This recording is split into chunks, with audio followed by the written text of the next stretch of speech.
How you doing? My name is Latrice. If you do not recognize this face, we're going to jump right on in. Let's talk about two powerful things. Prayer and your mind. All right, let me tell y'all real quick. So about a month ago, I was talking to a neighbor, right? Because I was talking to my little people, my little babies. And the door was open while I was talking to them. They have a cat, a small cat, little kitten, whatever.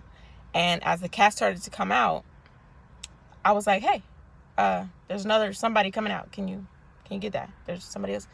Now, you guys may not know what that means to me. Only my mother, my father, my older brother, and my grandmother know what that actually means to me. I used to have a phobia of cats. Not like big cats, lions, tigers, leopards, pumas. No. House cat. Garfield. Puss in Boots. Yeah. So here's the wonderful thing I discovered as I was talking out loud to myself on the way to work the other day. I was recounting this story and I was like, ooh, my nervous system didn't do anything. I saw the cat coming out creeping like, oh my God, outside. What's this? Oh my gosh. And as it was creeping, it was coming toward me. And all I said was, hey, the cat's coming outside. I didn't even flinch. Now, if you don't really know me, you don't understand what that means. Because let's go back about a year and some change or something, and I was helping someone. I was an assistant to someone, and I was at her house, big, nice, beautiful house. I know she has cats and dogs, plural. So I go to the bathroom, but on my way to the bathroom, I have to mentally prepare that there's a cat that might jump out at the corner somewhere, not jump out, but might come out. And so I have my game plan. I'm like, okay, cool. I'm gonna go in the house, go real quick, go straight to the bathroom, use the bathroom real quick. Boom, I'm gonna come out. Now, something in my mind is I know that where the bathroom is also by where the animal area is. So I'm already panicking before I even get in the house. But I got to use the bathroom, so I go in the house. What happens is I finish, I open the door, boom, there's a cat there. I panic, close the door, and I'm like, my heart's beating fast, my hands are sweating, it's pins and needles all over my body. That has been my life for the past 2 decades and a half. Why? When I was a kid, about 1 or 2 or 3, whatever, I was attacked by a cat. Okay. That was a fearful thing that happened to me. Remember, we was talking about fear and danger. That was a thing that happened to me. It was actual danger because I was a kid and it jumped on me, claws in the back, all that. Now, this is a story that my mother had to recount to me. I don't have an actual memory of this happening to me.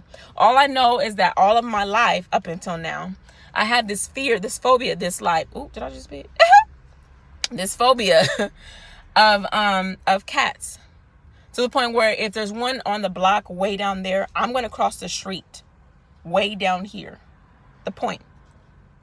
I read this book called Destroying the Spirit of Rejection by John Eckhart. In the book, it talks about phobias. Why? Because under the spirit of rejection, it's an umbrella. You have fear, you have isolation, hyperdependence, all the things. There's prayer that has to be involved and deliverance, right? But I prayed to denounce and renounce this phobia using scripture.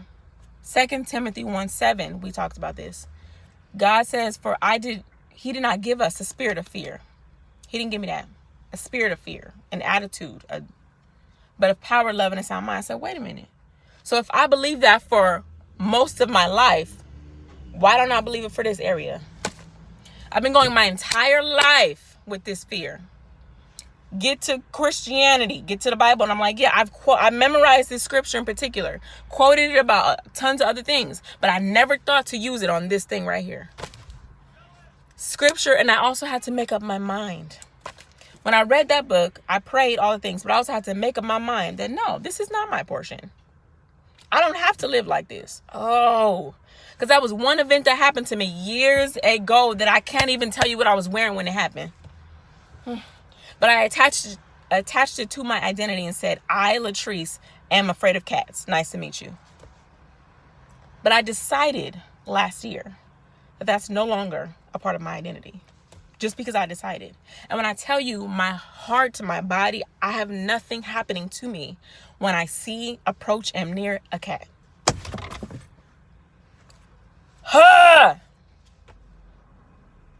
It's a real thing. I hope this helps somebody get the point of this. It's a lot.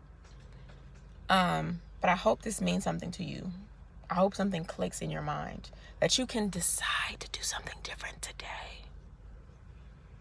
That's it. Si nadie te ha dicho hoy, esta día que te estoy hablando a ti mismo, yo te quiero decir a ti que te amo. I want to tell you that I love you so much. You have power. Use it. Because listen, I be living out here, but guess what? We are going to prosper regardless. Catch you on the flip side. Bye.